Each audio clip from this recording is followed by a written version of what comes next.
கர்த்தருடைய பரிசுத்த நாமத்துக்கு மகிமை உண்டாவதாக. கர்த்தர் என்னை ஒரு சிறு சாட்சியாக நிறுத்தியிருக்கிறார். நான் இந்த ஊழியத்துக்கு வந்து இப்போ 2 வருடங்கள் ஆகிறது. ஊழியத்துக்கு வர்றதுக்கு முன்னாடி அநேக போராட்டம், மரித்து போகிற சூழ்நிலை, பிசாசினுடைய கட்டுகள், மாந்திர பில்லி சூனியத்தினால ரொம்ப கஷ்டப்பட்டேன். ஆனால் ஏசப்பா வந்து இந்த ஊழியத்துக்குள்ளே ஆண்டவர் என்னை இணைச்சாரு. இணைச்சி வந்தப்போ ஸ்டார்டிங்கில் ஏசப்பா என்னை வந்து நான் மேரேஜுக்கு முன்னாடியே எனக்கு வந்து ஊழிய அழைப்பு இருக்குன்னு சொல்லி என்னை பேர் சொல்லி அழைச்சாங்க. ஆனால் நாங்கள் 2 பேர், என்னோட பேர்லேயே 2 பேர். ஆனால் ஏசப்பா அந்த பொண்ணு தான் முன்னாடி போனா. ஆனால் ஏசப்பா அந்த இடத்துல என்னை தான் கூப்பிடுறீங்கன்னா என்னோடய ஃபுல் நேம் சொல்லி கூப்பிடுங்கன்னு சொல்லி சொன்னேன். அதே போல் ஏசப்பா என்னோடய ஃபுல் நேம் சொல்லி அந்த இடத்துல என்னை நிறுத்தினார். அப்போ ஊழியத்துக்குள்ளே இங்கே வந்ததுக்கப்புறம் ஆண்டி வந்ததுமே சொன்னாங்க, உனக்கு ஊழிய அழைப்பு தான் மகளே அப்படின்னு சொல்லி சொன்னாங்க. அப்போ அந்த ஏப்ரல் மாதத்திலிருந்து நான் தொடர்ந்து ஊழியத்துக்கு வந்தேன். ஜூன் மாதத்தில் இங்கே ஊழியத்தில் நான் ஜாயின் பண்ணும்படியாக கர்த்தர் கிருபை செய்தார். அதே போல் எனக்கு அநேக போராட்டம் இருக்குது. ஒவ்வொரு விஷயங்களையும் ஆண்டி எனக்கு வெளிப்படுத்தினாங்க. முதலான காரியம் வந்து என்னென்னா, எனக்கு தலைவலி அதிகமாக இருக்கும். எனக்கு தலைவலி நிற்கவே செய்யாது. அது நிமித்தமாக ரொம்ப போராட்டம் இருக்கும். குடும்பத்துக்குள்ளே பிரச்சனை இருக்கும். டேப்லெட் மட்டும் வாரத்தில் 3 நாள் டேப்லெட் போட்டுக்குவேன். அந்த சூழ்நிலையில் இருக்கும். ஏசப்பா எனக்கு அந்த தலைவலியிலேருந்து எனக்கு விடுதலை கொடுத்தாரு. இப்போ வரைக்குமே எனக்கு அந்த தலைவலி இருக்கிறது இல்லை. நான் அப்படியே தலைவலி வந்தாலும் அந்த என்ன காரியத்தை சொல்லி எப்படியெல்லாம் அதை முறியடித்து ஜெபிக்கணும்னு சொல்லி ஆண்டி வந்து எனக்கு கற்றுக் கொடுத்தாங்க. அப்போ நான் ஜெபிக்கும்போது அந்த தலைவலி எல்லாம் மாறிடுச்சு. அதே போல் வந்து 2வது என்னென்னா, என்னோடய திருமணத்துக்கு வந்து எனக்கு ஒரு ரிங்கு போட்டாங்க எங்கள் ரிலேஷனில். அந்த ரிங்கு மூலியமாக எனக்கு ஒரு போராட்டம் இருந்துச்சு. அது என்னன்னே எனக்கு தெரியல. ஆனால் மேரேஜ் இங்கே ப்ரேயருக்கு வர்றதுக்கு முன்னாடியே ஆனால் அந்த ரிங்கு போட்டிருந்தா எந்த விரலில் மாற்றி போட்டாலும் அந்த விரல் எல்லாம் புண்ணு வந்துடும். நான் ரிங்கை கழட்டி வச்சுருவேன். நான் மறுபடியும் எடுத்து போட்டுருவேன். ஆனால் ஆண்டி வந்து எனக்கு வெளிப்படுத்தி சொன்னாங்க, இந்த ரிங்கு மூலியமாக ஒரு போராட்டம் இருக்குதுமா அப்படின்னு சொல்லி சொன்னாங்க. அப்போ அந்த ரிங்கை மாற்றணும்னு சொல்லி ஜெபிச்சுட்டே இருக்கும்போது மாற்ற முடியாத சூழ்நிலையில் இருந்துச்சு. அப்போ ஆண்டவருக்காக அதுலேருந்து ஒரு பங்கு எடுத்து வைக்கும் பொழுது எடுத்து வச்சுட்டு அந்த ரிங்கு மாற்றினதுக்கப்புறம் எனக்கு எந்த பிரச்சனையுமே இருக்கிறது இல்லை. அதுக்கப்புறம் ஒவ்வொரு விஷயங்களையுமே எஃபெக்ட் போட்டுகிட்டே இருப்பாங்க. அப்போ கணவருக்காக எப்படி ஜெபிக்கணும், பிள்ளைகளுக்காக எப்படி ஜெபிக்கணுங்கிற காரியத்தை எல்லாம் ஏசப்பா ஆண்டி வந்து எனக்கு கற்றுக் கொடுத்தாங்க. அது மட்டும் இல்லாமல் இப்போ ஊழியத்துக்குள்ளே அதுக்கப்புறம் இங்கே வந்து நிறைய காரியங்கள் எனக்கு விடுதலை கர்த்தர் எனக்கு கொடுத்தாரு.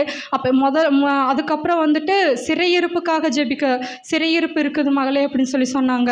இந்த சிறையிருப்புக்காக நான் ஜெபிச்சுட்டே இருந்தேன். கர்த்தாவே தெற்கத்தி வெள்ளங்களை திருப்பது போல் என்னோட சிறையிருப்பை திருப்புங்கன்னு சொல்லி அநேக நாட்கள் நான் ஜெபிச்சுட்டே இருந்தேன். இந்த 2025 தொடங்கின நாள்லேருந்தே அந்த சிறையிருப்பு மாற கர்த்தர் கிருபை செய்தார்.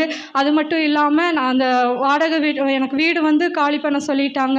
வீடு மாறி நான் போனதுக்கப்புறம் ஆண்டி வந்து எனக்கு ப்ரேயர் பண்ணாங்க. இந்த வீட்டில் வந்துட்டு உன்னை எலியாவை ஒழிச்சு வச்சது போல் உன்னை நான் ஒழிச்சு வைக்கிறேன்னு சொல்லி ஏசப்பா சொல்கிறாரு. ஆனால் நீ வந்து ஜாக்கிரதையாக இருக்கணும். ஒரு வார்த்தையினாலும் சரி, பாட்டுனாலும் சரி, வசனம்னாலும் சரி, சொப்பனம்னாலும் சரி, என்ன காரியம் வந்து உனக்கு வெளிப்பட்டாலும் அந்த காரியத்தை வச்சு நீ ஜெபிக்கணும்னு சொல்லி ஆண்டி சொல்லுவாங்க.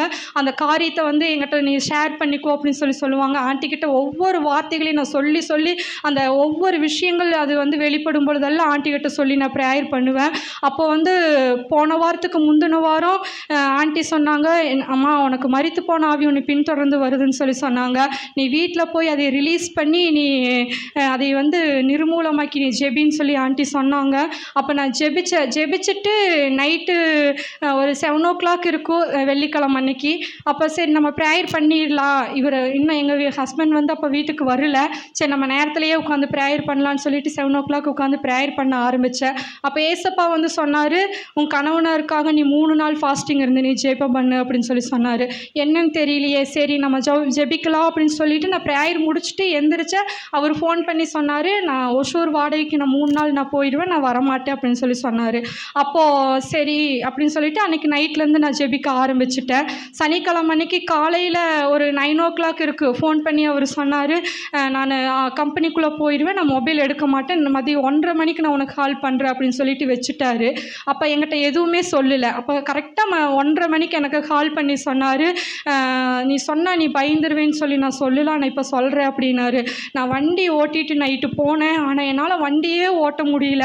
ஒரு எம வந்து என்னைய வந்து அப்படியே விழுங்குற மாதிரி இருந்துச்சு.